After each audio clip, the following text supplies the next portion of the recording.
शांताकारं भुजंगशयनं पद्मनाभं सुरेशं विश्वाधारं गगन सदृशं मेघवर्णं शुभांगं लक्ष्मीकांतं कमलनयनं योगिभिर्ध्यानगम्यं वंदे विष्णु भवभयहरं सर्वलोकैकनाथम्। मंगलम भगवान विष्णु मंगलम गरुड़ध्वज मंगलम पुंडरीकाक्ष मंगलाय तनोहरि। ओम नमो भगवते वासुदेवाय। आज कार्तिक महीने के कृष्ण पक्ष की तृतीया तिथि है। आज का दिन आप सभी के लिए मंगलमय हो। आज मैं कार्तिक मास की कथा का तीसरा अध्याय सुनाने वाला हूँ। शास्त्रों के अनुसार कार्तिक माह में प्रतिदिन स्नान करना चाहिए और भगवान विष्णु, माता लक्ष्मी एवं तुलसी माता की पूजा करना चाहिए। साथ ही कार्तिक मास महात्म्य की कथा का पाठ अथवा श्रवण करना चाहिए। इससे जन्म जन्मांतर के पाप कर्मों का नाश होता है और घर में सुख समृद्धि का वास होता है। आइए श्रवण करते हैं कार्तिक मास की कथा का तीसरा अध्याय। सत्यभामा भगवान श्री कृष्ण से कहती हैं, हे प्रभु, आप तो सभी काल में व्यापक हैं और सभी काल आपके आगे एक समान है। फिर यह कार्तिक मास ही सभी मासों में श्रेष्ठ क्यों है? आप सब तिथियों में एकादशी और सभी मासों में कार्तिक मास को ही अपना प्रिय क्यों कहते हैं? इसका कारण बताइए। भगवान श्री कृष्ण ने कहा, हे भामिनी, तुमने बहुत अच्छा प्रश्न किया है। मैं तुम्हें इसका उत्तर देता हूं, ध्यान पूर्वक सुनो। इसी प्रकार एक बार महाराज बेन के पुत्र राजा पृथु ने प्रश्न के उत्तर में देवर्षि नारद से प्रश्न किया था और जिसका उत्तर देते हुए नारद जी ने उसे कार्तिक मास की महिमा बताते हुए कहा, हे राजन, एक समय शंख नाम का एक राक्षस बहुत बलवान एवं अत्याचारी हो गया था। उसके अत्याचारों से तीनों लोकों में त्राही त्राही मच गई। उस शंखासुर ने स्वर्ग में निवास करने वाले देवताओं पर विजय प्राप्त कर इंद्र आदि देवताओं एवं लोकपालों के अधिकारों को छीन लिया। उससे भयभीत होकर समस्त देवता अपने परिवार के सदस्यों के साथ सुमेरु पर्वत की गुफाओं में बहुत दिनों तक छिपे रहे। तत्पश्चात वे निश्चिंत होकर सुमेरु पर्वत की गुफाओं में ही रहने लगे। उधर जब शंखासुर को इस बात का पता चला कि देवता आनंद पूर्वक सुमेरु पर्वत की गुफाओं में निवास कर रहे हैं, तो उसने सोचा कि ऐसी कोई दिव्य शक्ति अवश्य है जिसके प्रभाव से अधिकारहीन यह देवता अभी भी बलवान है। सोचते सोचते वह निर्णय पर पहुंचा कि वेद मंत्रों के बल के कारण ही देवता बलवान हो रहे हैं।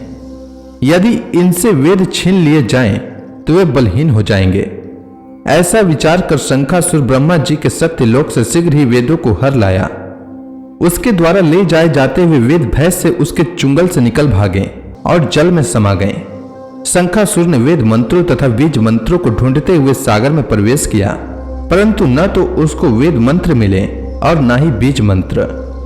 जब शंखासुर सागर से निराश होकर वापस लौटा तो उस समय ब्रह्मा जी पूजा की सामग्री लेकर सभी देवताओं के साथ भगवान विष्णु के शरण में पहुंचे और भगवान को गहरी निद्रा से जगाने के लिए गाने बजाने लगे और धूप गंध आदि से बारंबार उनका पूजन करने लगे। धूप दीप नैवेद्य आदि अर्पित किए जाने पर भगवान की निद्रा टूटी और वह देवताओं सहित ब्रह्मा जी को अपना पूजन करते हुए देखकर बहुत प्रसन्न हुए तथा कहने लगे, मैं आप लोगों के इस कीर्तन एवं मंगलाचारण से बहुत प्रसन्न हूँ। आप अपना अभीष्ट वरदान मांगिए, मैं अवश्य प्रदान करूंगा। जो मनुष्य आश्विन शुक्ल की एकादशी से देवोत्थान एकादशी तक ब्रह्म मुहूर्त में उठकर मेरी पूजा करेंगे, उन्हें तुम्हारी ही भांति मेरे प्रसन्न होने के कारण सुख की प्राप्ति होगी। आप लोग जो पाद्य अर्घ्य आचमन और जल आदि सामग्री मेरे लिए लाए हैं, वे अत्यंत गुणों वाली होकर आपका कल्याण करेगी। शंखासुर द्वारा हरे गए संपूर्ण वेद जल में स्थित है। मैं सागर पुत्र शंखासुर का वध करके उन वेदों को अभी लाए देता हूँ। आज से बीज मंत्र और वेदों सहित मैं प्रति वर्ष कार्तिक मास में जल में विश्राम किया करूंगा। अब मैं मत्स्य का रूप धारण करके जल में जाता हूँ। तुम सब देवता भी मुनीश्वरों सहित मेरे साथ जल में आओ। इस कार्तिक मास में जो श्रेष्ठ मनुष्य प्रातः काल स्नान करते हैं, वे सब यज्ञ के अवभृत स्थान द्वारा भली भांति नहा लेते हैं। हे देवेंद्र, कार्तिक मास में व्रत करने वालों को सब प्रकार से धन, पुत्र, पुत्री आदि देते रहना और उनकी सभी आपत्तियों में रक्षा करना। हे धनपति कुबेर, मेरी आज्ञा के अनुसार तुम उनके धन धान्य की वृद्धि करना, क्योंकि इस प्रकार का आचरण करने वाला मनुष्य मेरा रूप धारण करके जीवन मुक्त हो जाता है। जो मनुष्य जन्म से लेकर मृत्यु पर्यंत विधि पूर्वक इस उत्तम व्रत को करता है वह आप लोगों का भी पूजनीय है। कार्तिक शुक्ल पक्ष की एकादशी तिथि को तुम लोगों ने मुझे जगाया है, इसलिए यह तिथि मेरे लिए अत्यंत प्रीतिदायिनी और माननीय है। हे देवताओं, यह दोनों व्रत नियम पूर्वक करने से मनुष्य मेरा सानिध्य प्राप्त कर लेता है। इन व्रतों को करने से जो फल मिलता है वह अन्य किसी व्रत से नहीं मिलता। अतः प्रत्येक मनुष्य को सुखी और निरोग रहने के लिए कार्तिक महात्म्य और एकादशी की कथा सुनते हुए उपरयुक्त नियमों का पालन करना चाहिए। नारद जी कहते हैं, ऐसा कहकर भगवान विष्णु मछली का रूप धारण करके आकाश से जल में गिरे। उस समय विंध्याचल पर्वत पर तप कर रहे महर्षि कश्यप अपनी अंजलि में जल लेकर खड़े थे। भगवान उनकी अंजलि में जा गिरे। महर्षि कश्यप ने दया करके उसे अपने कमंडल में रख लिया। मछली के थोड़ा बड़ा होने पर महर्षि कश्यप ने उसे कुएं में डाल दिया। जब वह मछली कुएं में भी न समा सकी तो उन्होंने उसे तालाब में डाल दिया। जब वह तालाब में भी न समा सकी तो उन्होंने उसे समुद्र में डाल दिया। वह मछली वहां भी बढ़ने लगी। फिर मत्स्य रूपी भगवान विष्णु ने इस शंखासुर का वध किया और शंखासुर को हाथ में लेकर बद्री वन में आ पहुंचे। वहां उन्होंने संपूर्ण ऋषियों को बुलाकर इस प्रकार आदेश दिया, मुनीश्वरों, तुम जल के भीतर बिखरे हुए वेद मंत्रों की खोज करो और जितनी जल्दी हो सके उन्हें सागर के जल से बाहर निकालाओ। तब तक मैं देवताओं के साथ प्रयाग में ठहरता हूं। तब उन तपोबल संपन्न महर्षियों ने यज्ञ और बीजों सहित संपूर्ण वेद मंत्रों का उद्धार किया। उनमें से जितने मंत्र जिस ऋषि ने उपलब्ध किए वही उन बीज मंत्रों का उस दिन से ऋषि माना जाने लगा। तदंतर सब ऋषि एकत्र होकर प्रयाग में गए। वहां उन्होंने ब्रह्मा जी सहित भगवान विष्णु को उपलब्ध हुए सभी वेद मंत्र समर्पित कर दिए। सब वेदों को पाकर ब्रह्मा जी बहुत प्रसन्न हुए। उन्होंने देवताओं और ऋषियों के साथ प्रयाग में अश्वमेध यज्ञ किया।